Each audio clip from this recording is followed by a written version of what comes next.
नमस्कार students, welcome to my channel Riddhi tutorial classes. आज जो हम लोग करने जा रहे हैं वो अकाउंटेंसी का कितने टाइप्स के अकाउंट होते हैं और डेबिट क्रेडिट का क्या रूल है, किस तरह से डेबिट और क्रेडिट करते हैं, सारे ट्रांजैक्शन को हम लोग देखेंगे।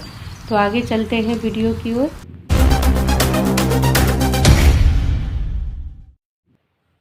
तो हमारा जो टॉपिक है उसमें है खातों का वर्गीकरण, यानी क्लासिफिकेशन ऑफ अकाउंट्स। किस टाइप से हम क्लासिफाई करते हैं। तो अकाउंट्स दो टाइप का होता है, एक होता है पर्सनल अकाउंट और एक होता है इम्पर्सनल अकाउंट, यानी व्यक्तिगत खाते और अव्यक्तिगत खाते। अब व्यक्तिगत खाते के अंदर तीन तरह के खाते आते हैं, जिसमें पहला नेचुरल पर्सनल अकाउंट यानी प्राकृतिक व्यक्तिगत खाते, दूसरा आर्टिफिशियल पर्सनल अकाउंट यानी कृत्रिम व्यक्तिगत खाते, और तीसरा होता है प्रतिनिधि व्यक्तिगत खाता यानी रिप्रेजेंटेटिव पर्सनल अकाउंट। ये तीन टाइप के पर्सनल अकाउंट होते हैं। तो पर्सनल अकाउंट क्या कहता है कि कोई भी व्यक्ति से रिलेटेड, फर्म से रिलेटेड, निगम से रिलेटेड, बैंक से रिलेटेड सारा चीज़ आ जाता है आपका पर्सनल अकाउंट में, ठीक है।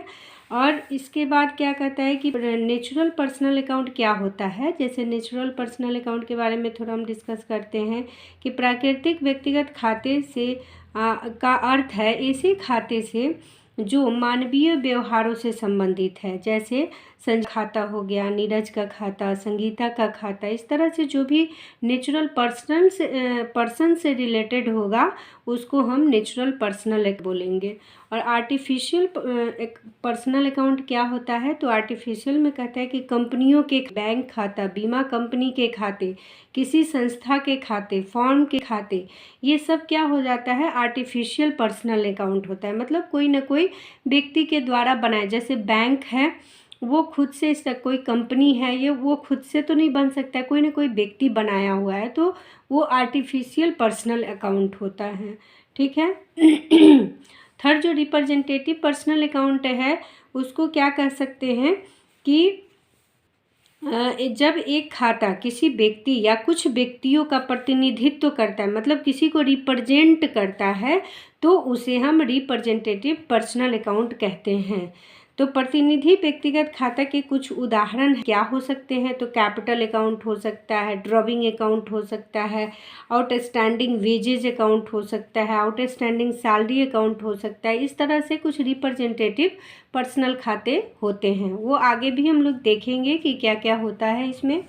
अब आ जाते हैं कि अव्यक्तिगत खाते जो है उसमें क्या होता है। तो अव्यक्तिगत खाते भी दो टाइप के होते हैं, एक होता है वास्तविक खाते और एक होता है अवास्तविक खाते, यानी रियल अकाउंट, और दूसरा होता है नॉमिनल अकाउंट। तो रियल अकाउंट जो वास्तविक खाते होते हैं वो होते हैं मूर्त वास्तविक खाते और अमूर्त वास्तविक खाते, यानी टांजीबल रियल अकाउंट और इनटांजीबल रियल अकाउंट। अब देखते हैं कि टांजीबल क्या होता है, यानी मूर्त वास्तविक खाते क्या होते हैं, और इनटांजीबल यानी अमूर्त क्या होते हैं। तो मूर्त क्या होता है कि मूर्त वास्तविक खातों में उन वस्तुओं या संपत्तियों के खाते आते हैं जिन्हें छुआ जा सके, अनुभव किया जा सके, मापा जा सके, जिनका क्रय विक्रय किया जा सके। इट मीन्स कि उसका एक फिजिकल स्ट्रक्चर हो, उसी को हम कहते हैं क्या, टांजीबल, जिसको हम देख सकते हैं, छू सकते हैं। क्या कैश हो गया, गुड्स हो गया, बिल्डिंग हो गया, फर्नीचर हो गया, ये सबको हम लोग देख सकते हैं, छू सकते हैं। तो ये सब टांजीबल रियल अकाउंट होता है। और इनटांजीबल क्या होता है, अमूर्त वास्तविक खातों की श्रेणी में उन संपत्तियों के खाते आते हैं जिन्हें छुआ और देखा नहीं जा सकता है। इनका कोई वास्तविक शरीर, रूप एवं आकार नहीं होता है। अन्य संपत्तियों या वस्तुओं की तरह इनके मूल्य को मापा जा सकता है, इनका क्रय विक्रय किया जा सकता है। जैसे गुडविल, ख्याति। ख्याति का मतलब क्या होता है, जैसे किसी बिजनेसमैन का अगर मार्केट में गुडविल बना हुआ है कि ये बहुत ही ऑनेस्ट है, बहुत ईमानदारी से काम करता है, कुछ भी मिलावट नहीं करता है, तो वो उसका इनटांजीबल एसेट्स होता है। उसके कारण उसके व्यवसाय को बहुत ज़्यादा ग्रो करता है, क्योंकि उनका गुडविल बना हुआ है। अब जैसे हम लोग मान लो बाटा कंपनी का शूज लेते हैं, तो बाटा कंपनी का गुडविल बना हुआ है ना कि बाटा कंपनी है अगर, तो इसका जूता जूता चप्पल अच्छा होगा ही। तो ये उसका गुडविल जो होता है वो भी इनटेंजिबल रियल अकाउंट होता है, यानी जिसको हम देख नहीं सकते, छू नहीं सकते, लेकिन वो एसेट्स होता है। अब आ जाते हैं कि नॉमिनल अकाउंट यानी अवास्तविक खाते क्या होते हैं। तो वो रिलेटेड होते हैं व्यय व हानियों के खाते, एक्सपेंसेस एंड लॉसेस अकाउंट, और आय व लाभ खाते यानी इनकम एंड गेन्स अकाउंट। ठीक है, तो अब तीनों टाइप के अकाउंट को हम इस तरह से लिख सकते हैं और इसको लिख के याद कर लेंगे, क्योंकि ये जो अकाउंट है वो काफ़ी हमारे लिए इम्पॉर्टेंट होता है जब तक हम लोग अकाउंट्स को पढ़ेंगे।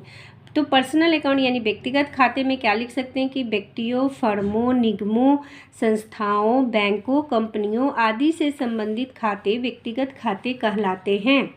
Accounts related to individuals, firms, organizations, bank, companies are called personal account.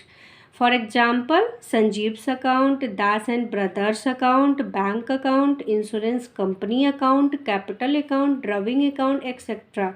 ठीक है। दूसरा रियल अकाउंट क्या कहता है, वास्तविक खाते कैसे लिखेंगे, तो ऐसे खाते जो किसी वस्तु, संपत्ति या अधिकारों से संबंधित हो वास्तविक खाते कहलाते हैं। Account related to any things, assets and rights are called real account. ठीक है, for example cash, goods, furniture, stock, building, goodwill, trademark, patents etcetera. ठीक है, नेक्स्ट है क्या, थर्ड है नॉमिनल अकाउंट। नॉमिनल अकाउंट क्या कहता है, अवास्तविक खाते या फिर इसको नाममात्र खाता भी बोलते हैं। तो अवास्तविक खाते व्यापार के व्ययों एवं आयों अथवा लाभ हानि से संबंध रखते हैं। अवास्तविक खातों का कोई अस्तित्व नहीं होता है। Account related to expenses, losses, income and gains are called nominal account. For example salary account, wages account, commission account, discount account, interest account. ठीक है, तो nominal account becoming personal accounts, नाममात्र खातों का व्यक्तिगत खाता बन जाना। मतलब किस किस केस में एक नॉमिनल अकाउंट पर्सनल अकाउंट बन जाता है उसको देखते हैं। जो रिप्रेजेंटेटिव पर्सनल अकाउंट होता है वो क्या होता है, नॉमिनल अकाउंट ही पर्सनल अकाउंट बन जाता है। तो जैसे नॉमिनल अकाउंट में आ गया सैलरी अकाउंट, और वो पर्सनल कब बन जाएगा, जब सैलरी आउटस्टैंडिंग अकाउंट या आउटस्टैंडिंग सैलरी अकाउंट या prepaid salary account, salary paid in advance, इस तरह से जब सैलरी में आगे और पीछे कुछ भी लग जाएगा तो फिर वो पर्सनल अकाउंट हो जाएगा। ठीक है, दूसरा इंटरेस्ट अकाउंट है नॉमिनल अकाउंट, और वो पर्सनल कैसे हो जाएगा, तो जब उसमें outstanding interest account, prepaid interest account, accurate interest account, interest receive in advance, इस तरह से लग जाएगा तो हो जाएगा क्या, पर्सनल अकाउंट। ये है नॉमिनल अकाउंट, बट ये हो गया पर्सनल अकाउंट।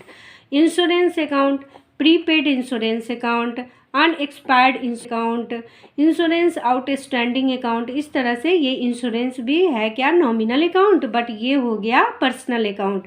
तो रूल इसमें क्या बन जाता है कि यदि अवास्तविक खातों में उपसर्ग या प्रत्यय जुड़ जाए तो वह व्यक्तिगत खाता हो जाता है। In any word as a prefix or as a suffix is added to a nominal account, then it becomes a personal account। ठीक है, तो ये इस तरह से रूल बन गया। यानी हम सिंपल भाषा में बोल सकते हैं कि कोई भी नॉमिनल अकाउंट के आगे या पीछे कोई भी वर्ड जुड़ जाएगा तो वो हो जाएगा personal account. Nominal become a personal account. ठीक है, उसी को हम बोलते हैं रिप्रेजेंटेटिव पर्सनल अकाउंट। तो इस तरह से आज हम लोग खातों के बारे में पढ़े हैं। अगले क्लास में हम लोग देखेंगे कि डेबिट और क्रेडिट का क्या रूल होता है और किस तरह से डेबिट और क्रेडिट करते हैं।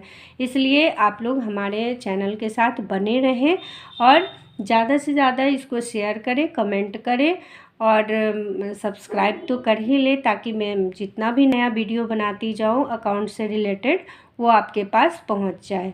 Thanks for watching my video.